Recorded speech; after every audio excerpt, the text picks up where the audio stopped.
Aidala. Arthur, good to see you, man. Buongiorno, I was Giuseppe. thinking about you all Friday Joe, night. is that a small bottle of booze you got over here? No, It looks like one of those airplane bottles of Crown Royal. Crown Maple. Yeah, it's more expensive. Crown Royal? Crown Maple syrup. Pure, great maple syrup. That's what all my drunken But clients this is all they say, allow at the station. I can't get it. That's what all my drunken clients. No, Mr. Aidala, it wasn't alcohol in the driver's seat. I can't get a full bottle. Can't get a full bottle. This is all I could get. So they got it, but it is the best maple syrup, and they give me just a little amount. Joe, it's maple. A little syrup. Mapples. Yeah. Thank you. You know, so Arthur, so your mom comes in. That was the best. It was so funny, and she comes in from a cruise. She comes in. She brings gifts. She brought. Look at this Statue of Liberty that we have behind us. That's a great addition to the studio. She was dressed like this. Actually. It's a Statue of Liberty. Your mom was dressed like this at the Lorenzo's, flag. and then she bought my daughter Allie a bracelet, which was very, very nice from the cruise, from the boat. My mother's very thoughtful. How nice is that? She talks a lot, but the she's problem very is that next time you need your parents there, talk to me about a seat, because she goes like this. This is what I got. We're at Lorenzo's, and the electricity is running. It's like, I'm telling you, this is what I do, and it's as good as it gets anywhere. The way Rich and Lois put that together, everybody's jumping, the kids are ready to go on, and she goes, Joe, and your mother's right there, and I'm about to step on stage. She goes, I got the seats. Yes, we're here. They're in the back. Frank didn't get us up front, but it's okay. No, my dad, I heard, was able to bust some of the tables because they were right by the kitchen. So it wasn't a problem to pick things up. It's on the other side. No, listen, they were happy to be there. Next time, I'll put them down front. Listen, Joe, they were thrilled to be in the room with you, and I'm sorry I couldn't be there. It was one of those special nights when I had both of my sons at the same time, and everything good together. Yeah, meno male. Everything is beautiful. No more. The 2-year-old, the 12-year-old, everyone's together. There we go. Just got a little thread off there. So it's all good now. It's all good. And Joe, he sends me a picture, Al, the next morning of my mother. And she's like draped in a boa or something that has the American flag. And he says, and Joe's picture it's a picture of Joe and my mom. It says, your mother is a star. Yeah. It was so great. And then they hung out late, man. Well, they always hang out late. Did they just get? Bring this up for a second. I gotta play. Well, did you see the Statue of Liberty behind it? Yeah, that's actually a nice little.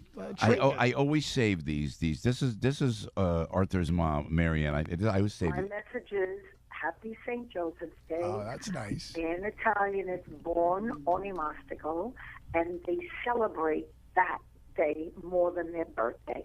If you don't know who it is, it's Arthur's mother, and I love being I'm in Florida right now, but I am cutting my vacation short.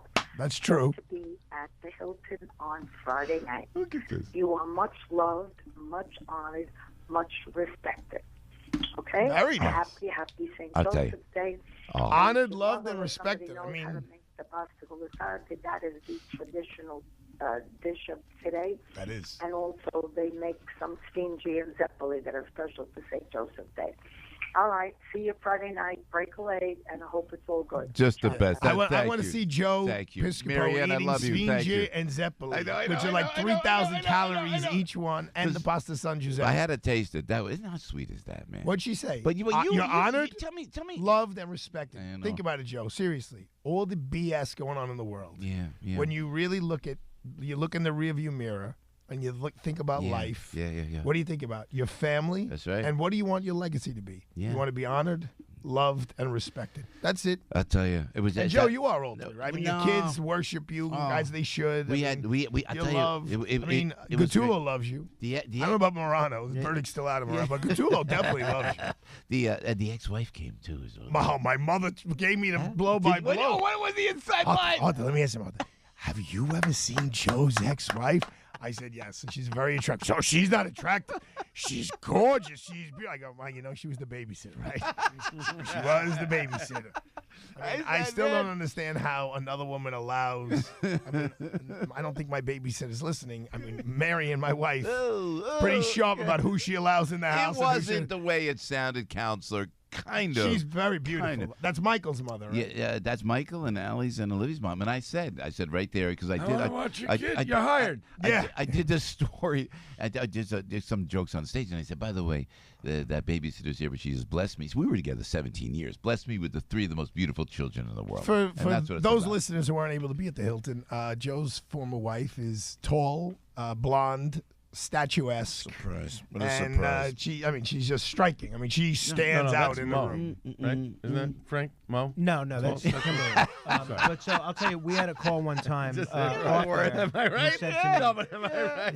that they know a priest. If you from could do a Joe's little old bubble in parish, his head and for a that second. when they really needed to raise a lot of money in the collection basket, he'd ask Kimberly to pass around the collection basket. You're in gonna shorts. give. I mean, And then this priest in shorts. this priest. I think that's sacrilege. Exactly. but Okay. This priest said, "I've seen a lot of beautiful things in my life, but I've never seen anything as beautiful as Kimberly." Which priest that was? I know who that priest was. Yeah, I don't Father know. Guido I Sarducci. don't know. Yeah. That's right. That's Father Guido Sarducci. Let me ask before we get to the legal things of the day. 11 minutes. Not that after there's anything legal going on. No, I know we got to do it. Mueller, But Avenatti. were you always a great student? I mean, your No. mother's and your No. parents are so educated and. Yeah, my father was a spectacular. But were you student. because I know you're No, crazy, I and I, was know not. you really guard yourself on this show. I was- and other yeah, yeah, radio right, shows. yeah. No, I know you do. I But, was, your mom, I mean, she must have had her handful, Arthur. I was very social. I was. I mean, that was the thing. I was always at the parties. I was always at the events. I was always running things. Yeah. But the grades were, except one year, Al. I had this penchant for going to summer school, right? So just a little English here, a little algebra there. And then I think it was either the summer that I was going between sophomore and junior in high school, junior and senior. Denise. My father goes, "Listen to me. Hello. We're going to Italy this summer. You screw up and you have to go to summer school. You're not going to like the ramifications." And that's the only time I studied my butt off, and I made sure we all went to. And you got straight A's. Yeah, I was not. Yeah. I was not. I was more into hanging out with you. In law school, one of my professors I looked up to the most, Carl Cooper, calls me into his office. He goes, "Arthur, you know what your biggest problem is?" I go, "What, Professor?" We were very close. He goes, "You're trying so hard to be cool." He goes, "This is law school. You're supposed to be like a nerd studying the book. You're not supposed to be cool." I said, "Let me ask you something, Professor." I go, "What's my first name?" He goes, "Arthur." I go, "Whose first name was Arthur, who was the coolest guy ever?" "Fonzarelli." Hey! And he was, come on, that was the Tuesday nights, 8 o'clock. I mean, that was my sweet spot, Arthur Font. So, yes, I always try to be cool, and not as cool as Michael Avenatti. I was just gonna say that. He's You're already reading- you're firing reading off my mind. tweets. Here you go. We got Anthony Pope. I got Arthur Aidala. I got Judge Napolitano, and I got all these great fine Italian American legal minds. With this guy, man, Avenatti, it's an embarrassment. I mean, the word my dad, when you overplay your hand, in other words, he just, yeah. we went too far. The ego. So this is a legal story. I'm in the Home Depot on this past weekend, and it's no secret. It was in the New York Post. Wait, stop right there. Arthur Aidala in a Home Depot. Oh yeah, I love the Home Depot. No, I love the no, Home Depot. And no. the kids love it. Luca loves it. The baby runs through the aisles. What do you possibly get? Io sono italiano. You I wouldn't gotta know get what to fix. no the basil. No fixing. I'm gardening. The basil, the mint. I didn't tell you what section you're in. Yeah, no, I'm not fixing. I'm gardening. All right, I get all my right. hands dirty. I got it. And so it's no secret that Harvey Weinstein came into my office and he said, "Listen, I've been asking around, and I need a New York-based trial attorney. I have a guy from Miami, a great lawyer, Jose Baez. I have a guy from Massachusetts, from Harvard, the Professor Ron Sullivan." He goes, "But I really need a real New York-centric guy." And I did all my research, and I've come to the conclusion, if you're good enough for Joe Piscopo, Yeah, then you're good enough for me. I'm sure he said that. But to going back to the Avenatti thing, so I'm talking to my dad, and I'm obviously somewhat proud. There's thousands of lawyers in the state of New York, the city of New York, and the fact that Mr. Weinstein chose our firm is a little bit of a feather in my whole firm's cap. So I'm telling that to my father right away. And I'm looking at the manure, right, that I need to go fertilize. My father goes, "Hey, Arthur, Just, all right, good. I'm going to have you. Just don't get too full of yourself, all right? Just don't get too full of yourself. I go, Dad, I'm not getting full of myself. But I don't think Michael Avenatti has anybody telling him, don't get too full of yourself. I don't know. Yeah. I mean, he sounds like, I mean, when you read the transcript, and I read, I watched the news conference from U.S. Attorney Berman, he sounds like a hood. Like, if you don't give my client $1.5 million, did they record him? Did they record him? I don't know if the second was recorded, but it's definitely transcribed. And it seems like Nike reported the shakedown immediately. And then usually, in most cases, they do record you. So then they have what's called a controlled call. Yeah. So then they have them call him back, and they record the whole thing. They often do that just to educate your listeners on sex assault cases. So when someone comes in and claims someone sexually assaulted them, the police officers or the detectives have that person, usually a woman, call the guy and say, listen, I'm really upset about what you did last night. Wow. I can't believe you did that. And then all the schmuck has to do is be like, listen, I'm sorry. I don't know. Then that's it. For them saying I'm sorry is an admission. It doesn't matter if he says, I don't exactly know what you're talking about. Yeah. But, he said he's sorry. And respectfully, Arthur, so when a guy, like, you can't even talk about it, and just don't answer this if you can, but Weinstein walks in, everybody's innocent until proven guilty. You don't even consider one way or the other. You just take it for what it is as an attorney.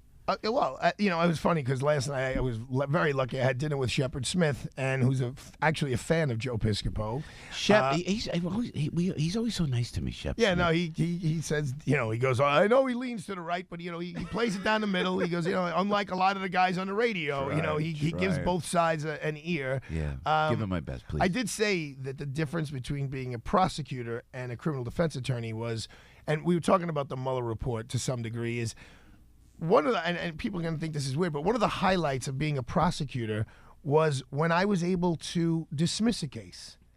As a defense attorney, you have to zealously represent your client. You can't go and be like, Judge, they got the right guy, send him to jail. Yeah. But as a prosecutor, you could either say, Judge, they got the right guy and send him to jail, or you could do what I did and call a supervisor at 4 o'clock in the morning and say, sorry, Ronnie, I'm not prosecuting this guy for rape because there's no way he did this rape. He's 5'1" and 125 pounds, and the alleged victim is bigger than me, weighs more than me, is in great shape, and there's no way he forcibly did this to her, and you can dismiss a case. And that's, tying in, Avenatti and Weinstein and Mueller all together. As a criminal defense attorney, so whether you're representing Michael Avenatti, you're going to say, listen, he never really meant to extort them. This was a legal case. He was just talking to them forcefully about the ramifications, and it got misinterpreted. As representing Harvey Weinstein, I believe anyone who would read just what's in the newspapers would say they were consensual encounters, and the women are now saying they were non-consensual encounters. And as Mueller, you could say, well, we didn't, I know everybody thinks we were retained or we were assigned to hang the President of the United States and anyone around him. Right. But after a thorough investigation, 2,500 subpoenas, 500 witnesses, 19 prosecutors, 40 FBI agents, we looked under his skirt and everyone around his skirt. We found other people did wrongdoing, but you know what? We found no collusion by the President of the United States. You're allowed to do that as a prosecutor, which is a very liberating feeling. Yeah. And why did Mueller not make a decision on obstruction of justice? That was a little weak. I mean, it really was a little weak. I mean, he knows, and he's conferring. Don't forget, he's answering to Rosenstein, right? Who ultimately Barr is getting all his information from. People were saying over the weekend, "Oh, how could Barr have made a decision so quickly?" He's working with his deputy attorney general, who's been in the loop the whole time. He didn't just get the report. He knows what's going on. So it was a little bit of what we would call a punt. He didn't want to take the ultimate responsibility for saying there's no obstruction of justice. I think he should have. I think it would have been cleaner. I think it would have just, but I think he didn't. And now there are others out there saying that he didn't say there was obstruction of justice because he didn't want to alter human events. Yeah, and then should Barr have decided on obstruction? Well, I think, because he was appointed by the president, but everyone's saying the Southern District is going to come down on the president after he's out of office. The U.S. Attorney of the Southern District was appointed by President Trump. So when you're a prosecutor and you get appointed by the president or any executive, you're supposed to say, "Thank you very much, sir. See you later. I am now on my own. I am now independent. I am going to do what is right, even if it hurts you." That's the ideal role of a prosecutor. Can you hang for a second? Yeah, I can talk about hang, the Southern District. You okay? Yeah, You're let's running talk about to the a federal Southern court District. somewhere. You I'm okay? running actually to the state Supreme Court at 10 o'clock. When I got a little time. Look at you. I'll tell the judge. The great "Hey, Arthur Judge, how are Aidala you?" with Piscopo in the morning. I see the phone calls.